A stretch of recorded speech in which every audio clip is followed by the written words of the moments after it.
Welcome, everybody. So today we continue the discussion on the mantra.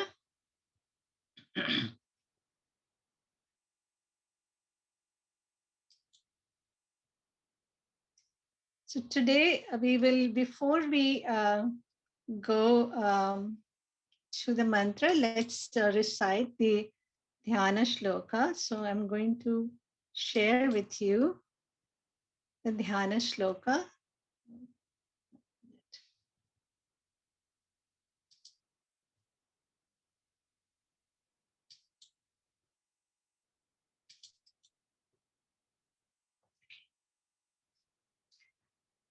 All right. Om Namaste Astu Bhagavan Vishveshwaraya Mahadevaya Triambakaya Tripurantakaya Trikalagnikalaya Kalagnirudraya Neelakantaya Mrityunjayaya Sarveshwaraya Sadashivaya Sriman Mahadevaya Namaha. So we are going to talk about Triambakaya. And I know that Shubhani ji also talked about this. And one of the chicks also talked about this topic. So I am also going to talk about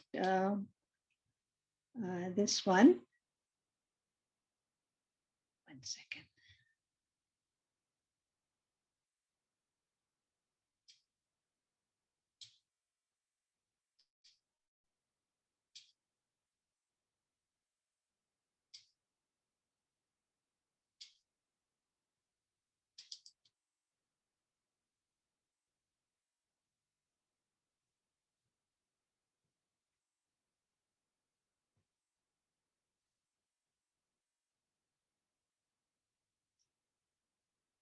Takes a long time to start. Okay. So I'm also going to talk about Triambakaya. But before I say anything further, I just wanted to say that the Mahamrutyunjaya mantra is also called the great death conquering mantra. If you go to Google, if you look up different places, it says it's a death conquering mantra. And the other thing about this mantra is it's also considered as a strong remedy for propitiating Lord Shani. If you know the Navagraha Devatas in the Hindu astrology, and many of us, we make Janam Patri, we match the grahas of the prospective brides and the grooms, and we look for the different the grahas that are obstructing in whatever, and we try to propitiate, we do pujas. So for Lord Shani, this is the Mahamrutyunjaya mantra is the one used to propitiate Lord Shani. So this is just for the information. So going to Triambakaya, Triambakaya is the Lord with the three eyes. He's also known as Lalat Akshaya. Lalat is the forehead and Aksha is the eye. So it's also called Lalat Akshaya. There's another name for the Lord, and it's called Virupakshaya. Virupakshaya is a special eye that the Lord has. It's called Virupakshaya.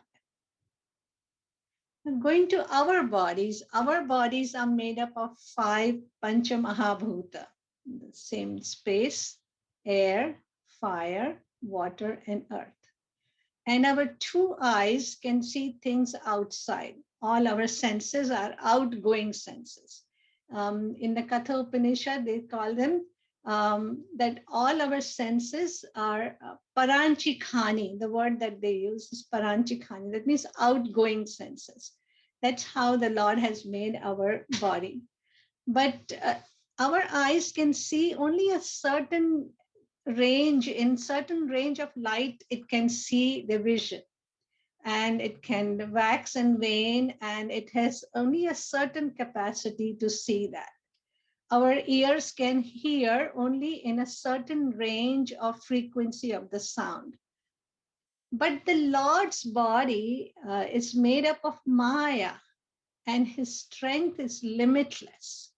We use three words for the Lord. We say he's omnipotent, that means he's all powerful, omniscient, he knows everything, and he's omnipresent. So these three words are always used for the Lord. He can also see our past, our present, our future. So that is the difference between we, the finite, and the um, Lord that is infinite. So there is a word, there's a Sanskrit word called Pashyati iti Pashu. Pashu means an animal.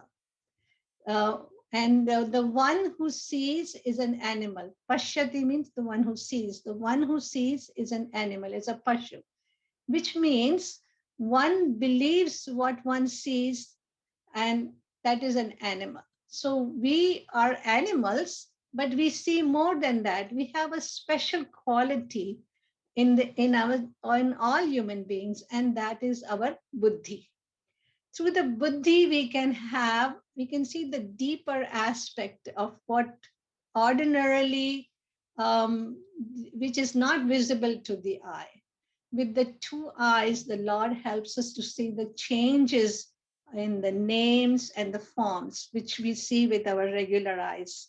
Names and forms are nama and rupa. But with the third eye, the Lord helps us see the changes, the changeless substratum, the substratum of all these Nam and Rupa. There is a underlying support that's there in everything. And that support pervades the names and forms in the universe. To be able to perceive that consciousness which alone pervades everything, and to see the names and forms as they are just a mere appearance on that substratum. That is the special vision that the Lord bestows on us by his grace. Without his grace, nothing is possible. So the Vedas and the Upanishad mention two very important spots in our body to develop focus and to develop concentration, and to help the mind turn inwards, turn within.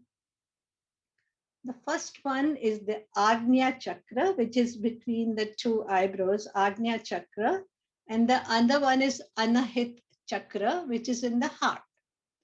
Now, those people who are heart oriented, who are more loving, less affectionate people, less going to the intellectual side, they do their meditation on the heart.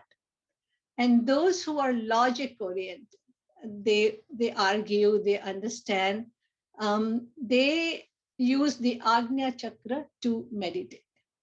So this location of the third eye is where we visualize. When we close our eyes and we say, close your eyes and try to visualize, it is here that we are directing the attention of the mind to this place, to this spot, to this chakra, and we try to focus there.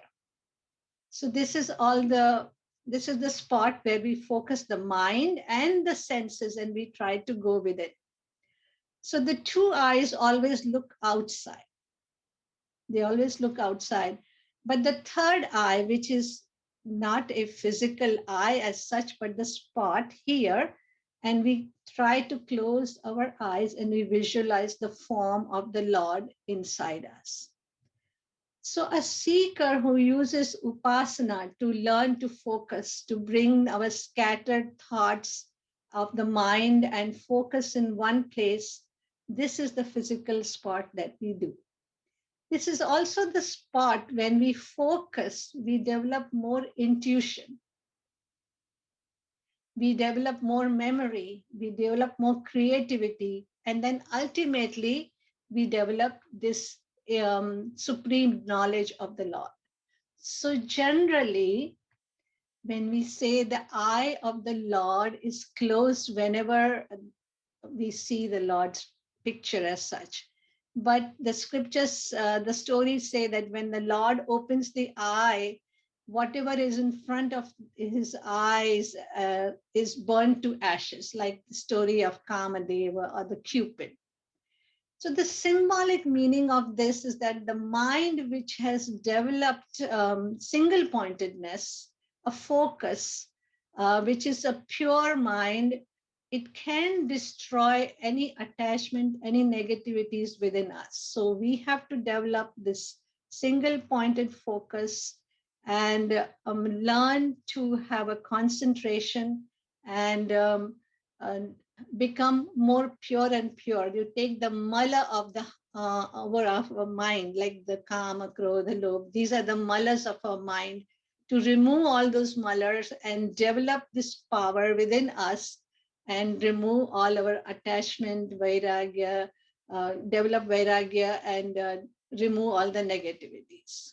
So this is the third eye. It is dormant in all of us.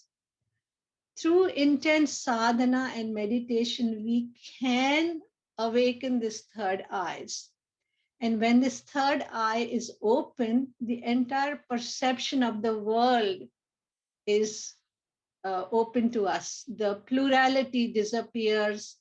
And in Vedanta, we say it is the experience of the samadhi where the entire world perception disappears and one is absorbed in that higher state of being. So one rises above the body consciousness when we are in that state. Hence, contemplation on the self or the visualization of the form of the Lord or any support system that you use, mantra or sound or om, whatever we pursue, we focus our attention here, and slowly the mind and the senses are withdrawn. One transcends the form of the Lord, and one transcends the mantra and the sound or any other support system that you use to meditate, and one goes beyond the form and goes beyond the finitude and beyond our limitations. So there is an incident of Sri Ramakrishna Paramahansa. He used to visualize Mother Kali. This is in Calcutta many, many years, almost 100 years ago, maybe. And for him, Mother Kali was real. Then he had to transcend the form of Mother Kali when a Vedantic teacher, Totapuri Maharaj, walked into his life. He initiated him into the sadhana of the formless. So Sri Ramakrishna Paramahansa was visualizing the form of Mother Kali. And Totapuri Maharaj said, with the sword of discrimination. Discrimination is between what is real and unreal, the separation between the two.